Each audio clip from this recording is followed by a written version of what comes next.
our channel. Welcome back to another edition of Pokemon Thursday, the day of the week where we like to take a look at something to do with, you know, cheese in Doritos, but the form of them on people's feet. Not really, we're here to talk about Pokemon, and more specifically, we're here to talk about another film review for an OG Pokemon film. We did Detective Pikachu, not that that's an OG film, not at this point anyway. We did like a 5 years on, where this week we're going to take a look at the actual first Pokemon, the first movie, and take another look and not only just give it another review, because I've never really reviewed the Pokemon films for the channel, apart from Detective Pikachu, because the channel started long after the films were coming out and whatnot. But not only that, but I'm going to ask, is it the greatest Pokemon film there has ever been? I'll give you my answer at the end for various different reasons, but we'll review it and then we'll ask the question. So anyway, visuals, Pokemon, the first movie review, fuck knows how many years on. The film came out in 1998, so it's one of my earlier goings, my viewings and goings to the cinema. I very, very, very much remember going back in the day and getting your promo shit and sitting there and being in awe of this journey that I've been on at the age of what would I have been? 7, it's to 8, 7, 6. I remember like 5, and I remember seeing it at the cinema. I remember going home and like a while later getting the VHS and stuff, and having all of the products and all the product placement and the advertisement building up to it. This grand adventure on this Pokemon journey, and it does fill me with loads of nostalgia and shit. So I'm going to be very, very biased to this because it's the early days of Pokemon as well. Anyway, so I'm always biased to that time period. I remember going, and like I said, well, I vaguely remember going. I remember watching the film anyhow, and I remember being, like I said, young, and the VHS box, the yellow sort of centering and open it up in the artwork and stuff, and you got the free card inside the tape as well. And just having absolutely loads of fun with it. The Topps cards, Topps released a set of cards as well, didn't they? Hopefully I've got pictures after I've done putting shit together. I hope there's pictures somewhere.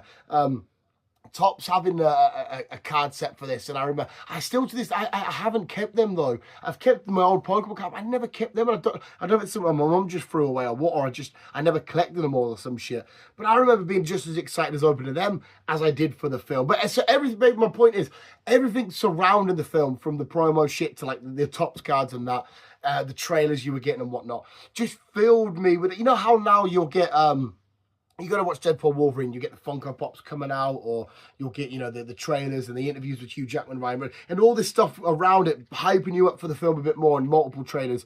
I remember that being the first real thing to amp me up for a film. Be like, but there's this other stuff happening with Pokemon that's not just happening weekly or whatever on the TV. Was it weekly or was it daily back in the day? Can't remember. Happening on my TV. We can go out and explore this film and shit.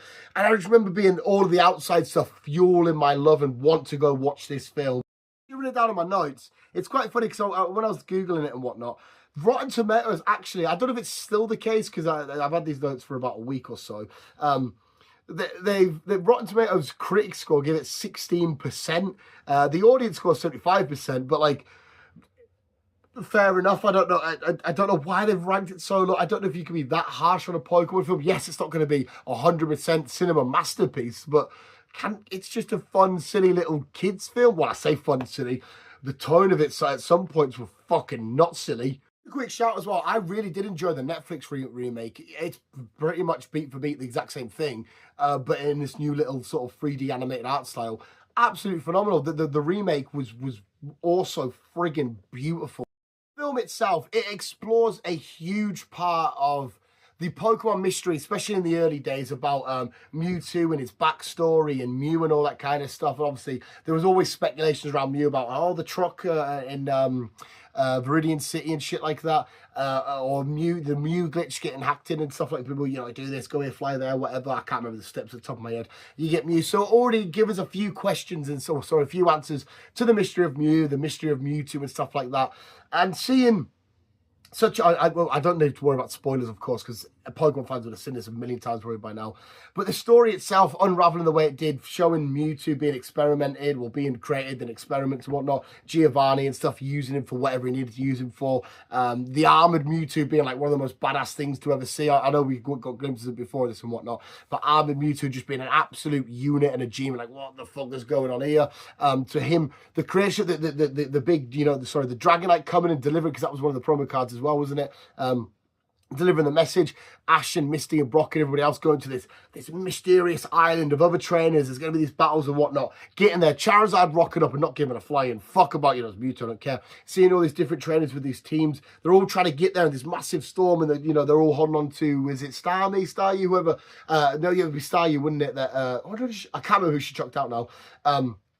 Wrapping onto it and trying to get there and whatnot, and just being like, oh, again, figure this crazy adventure, what's going to happen, this is just nuts. It felt like the most serious Pokemon had ever been at the time, even though we've experienced stuff in the anime with like Pikachu attacking the Spearows and being really injured and fucked and whatnot, but it felt like the most serious. And then we start to get to all the clone stuff and Mewtwo's message and why Mewtwo's doing this, about humans and Pokemons can't exist, humans just using Pokemons, and humans using everything and just, destroying and being a selfish species.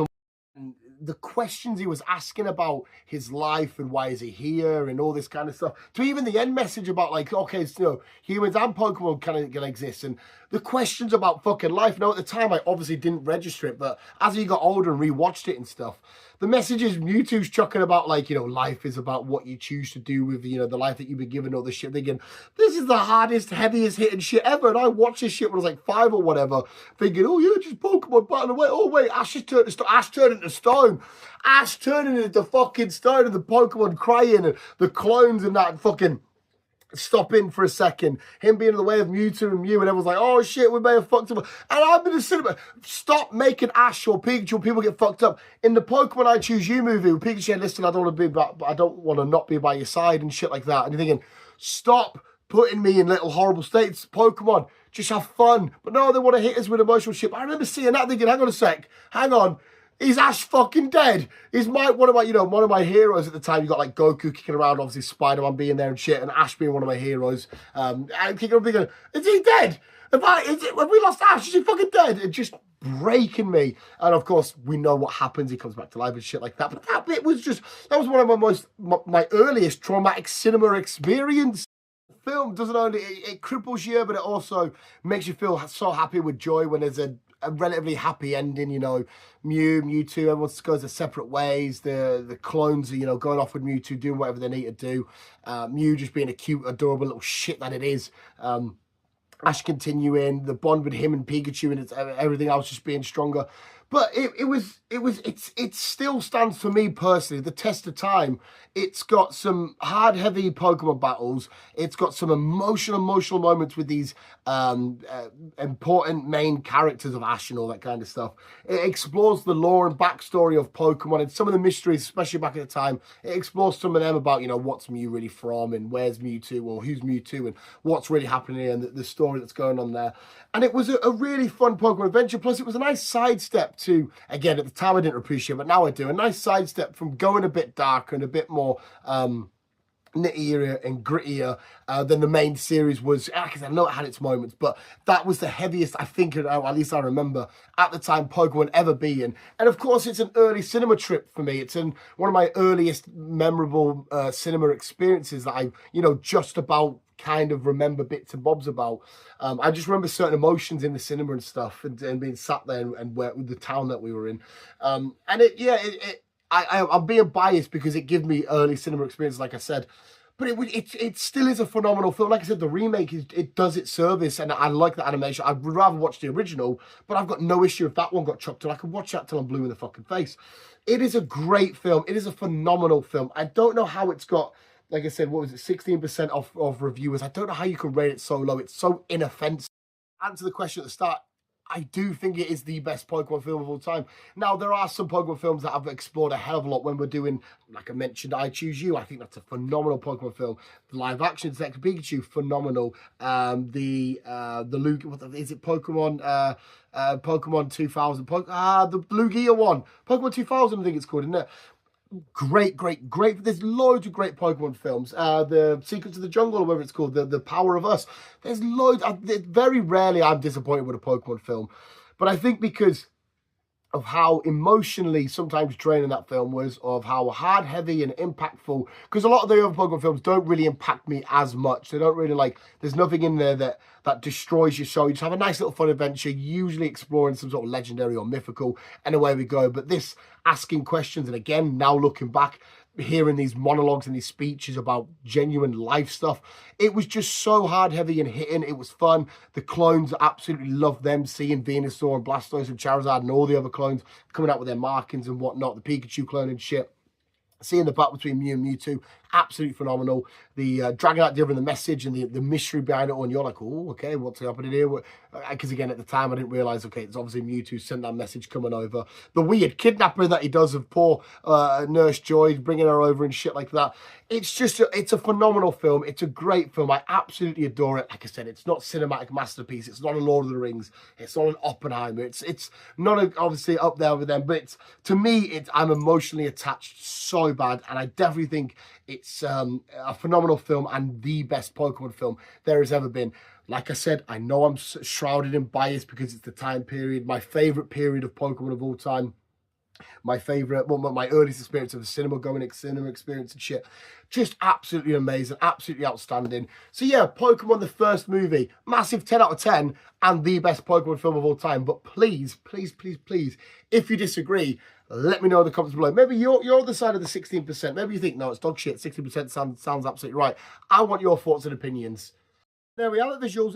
My sort of kind of soft little review, look back, look over of Pokemon, the first movie. Absolutely amazing. Like I said, everything that come with it. The top cards, the promo shit, the film itself, the story in the film, the emotional shit in the film, everything I've already said. But please let me know your thoughts and opinions in the comments below. But more importantly, visuals, thank you for stopping by and watching and listening to a fucking fat idiot old man ramble about an old film he watched when he was a kid and still loves to this day.